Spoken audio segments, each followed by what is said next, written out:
Risna Tiarika, with me Risna. Everybody, di video kali ini kita akan kembali lagi membahas tentang hal-hal yang berkaitan dengan S2.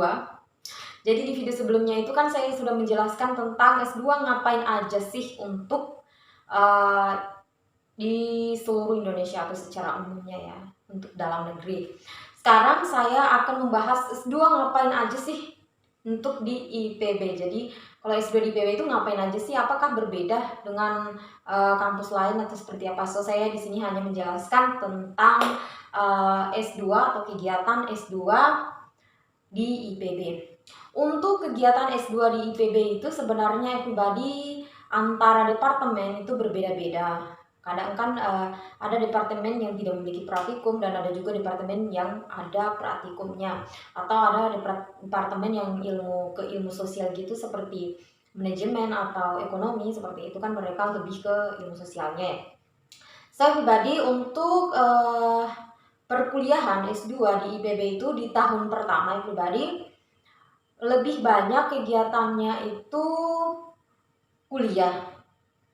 Jadi semester 1, semester 2 itu untuk di IPB sendiri lebih banyaknya melakukan perkuliahan. Jadi kuliahnya di IPB itu cukup padat juga untuk S2-nya ya.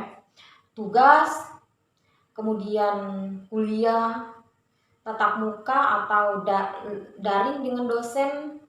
Jadi tugasnya itu lumayan diperpadat dan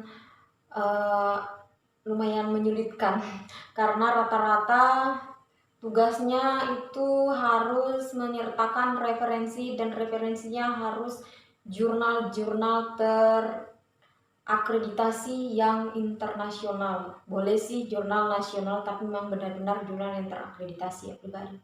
Kemudian untuk kuliahnya sendiri itu kadang-kadang dari pagi jam 8 sampai jam 4, jadi cukup sampai jam 4 sore. Jadi istirahatnya kadang hanya di waktu zuhur, jadi cukup padat juga ya. Memang kuliah S2 itu kan waktunya cukup pendek ya, hanya 2 tahun. Jadi perkuliahannya juga hanya 2 semester dan itu sangat padat. Dan juga pribadi untuk semester 1 dan semester 2 kadang-kadang itu kita sudah melakukan ujian kolokium. Kalau kolokium itu kurang lebih seperti di kampus-kampus lain sama dengan proposal. Jadi untuk kadang-kadang di beberapa departemen itu semester 1 itu sudah diharuskan untuk melaksanakan ujian kolokium. Namun kadang-kadang juga di beberapa departemen juga di semester 2 baru melakukan ujian kolokium. Tapi bisa juga sih melakukan ujian kolokium di semester 3. Jadi menyelesaikan dulu seluruh rangkaian kuliahnya baru menyibukkan diri dengan tugas akhir. Kemudian yang pribadi ada beberapa departemen itu kan ada praktikumnya, namun beberapa departemen juga seperti manajemen itu mereka kan tidak memiliki praktikumnya.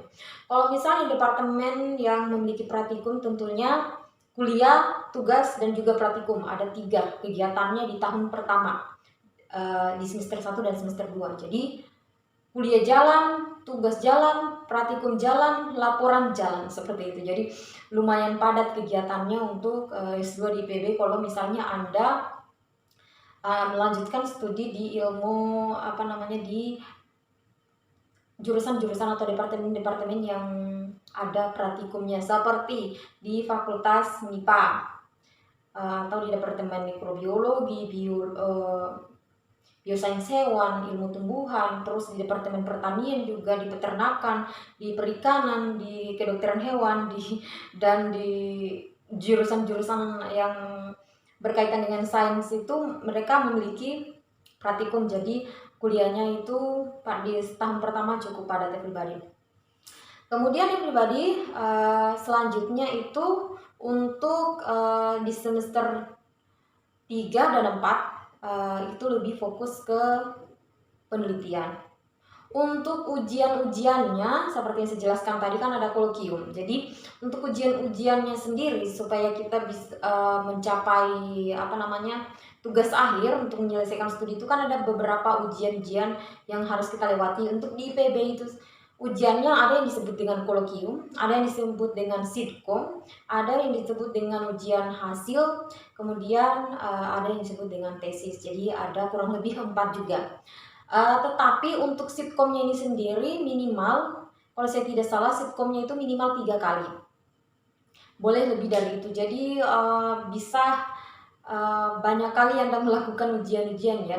Untuk ujian sitkom itu atau sidang sitkom ya pribadi, sidang sitkom itu yang dilakukan hanya antara mahasiswa dengan dosen pembimbingnya.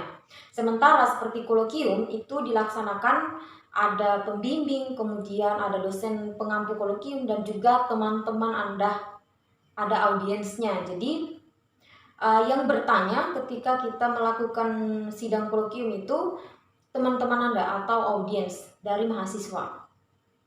Sementara dosen pembimbing Anda itu hanya memberikan tambahan atau masukan terkait dengan kolokium yang Anda lakukan. Sementara untuk ujian sitkom itu yang bertanya itu adalah dosen-dosen Anda. Tapi sitkom ini tuh lebih ke diskusi aja terkait dengan apa yang kita melakukan terhadap penelitian yang akan kita kerjakan seperti itu.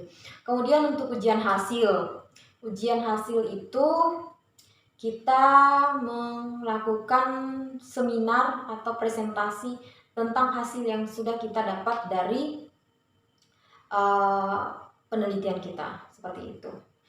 Dan juga ada satu lagi pribadi yang tertinggal, bahwasanya di IPB itu Anda tidak diizinkan memperoleh SKL kalau Anda belum melakukan publikasi. Jadi biasanya mahasiswa tingkat akhirnya itu sebelum melakukan ujian tesis itu melakukan publikasi terlebih dahulu.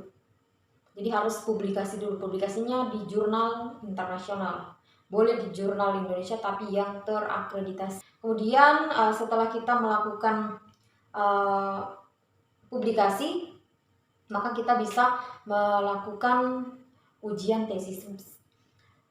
Dan pribadi biasanya publikasi dan hasil itu disusun secara bersamaan ya, supaya tidak mengambil waktu banyak. Jadi biasanya antara penyusunan tesis dan juga penyusunan jurnal untuk publikasi itu dilakukan secara bersamaan.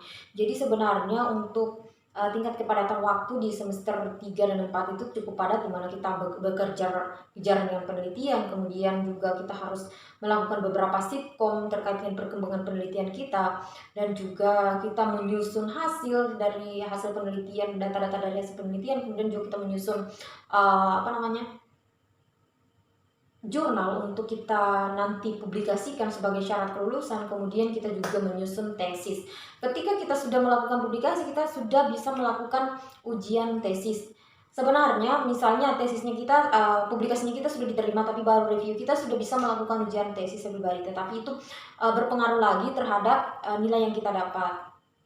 Jadi kalau misalnya sudah publikasi itu ada pertimbangan nilai tesis kita itu akan bagus. Tetapi kalau misalnya baru belum terpublikasi, maka akan ada pertimbangan nilai lagi di sana. Jadi supaya nilainya sempurna, selain persiapan diri kita untuk ujian tesis, juga harus persiapan diri melakukan publikasi terlebih dahulu sebelum kita ujian supaya nilainya bagus, seperti itu ya. So pribadi itulah kegiatan-kegiatan ketika kita melanjutkan studi S2 di IPB ya, untuk kurang lebih yang memiliki praktikum, misalnya ada di departemen yang ada praktikumnya, maka akan melakukan ada tambahan praktikum. Tapi kalau di departemen yang tidak ada praktikumnya, maka mereka tidak melakukan praktikum. Jadi itu saja yang membedakan ya. Dan ketika sudah terlewati semuanya ya, mulai dari perkuliahan, praktikum hingga tugas-tugas sampai dengan penelitian, ujian kolokium, sitkom, hasil, juga tesis, maka seluruh kegiatan kita sudah terselesaikan dan kita tinggal menunggu wisuda. Kemudian selesai, seperti itu ya pribadi. Oh yes, terlupa ya pribadi. Jadi pribadi ketika kita melakukan publikasi itu, ada beberapa lembaga publikasi itu mengharuskan kita simposium terlebih dahulu. Jadi kalau misalnya tempat Anda melakukan publikasi jurnal mengharuskan simposium, maka ada tambahan ujian lagi, tambahan sidang lagi, yaitu simposium ya pribadi. Jadi simposium itu sama halnya dengan Anda melakukan ujian hasil. Jadi simposium itu Anda mengemukakan hasil yang Anda peroleh ya, dengan sedikit pembahasan juga, seperti itu. So itulah pribadi kurang lebih sedikit mengenai kegiatan-kegiatan pada saat kita melanjutkan studi S2 di PB. Mudah-mudahan bermanfaat bagi pribadi sekalian. Thanks for watching my video. Meet again in the next video and bye-bye!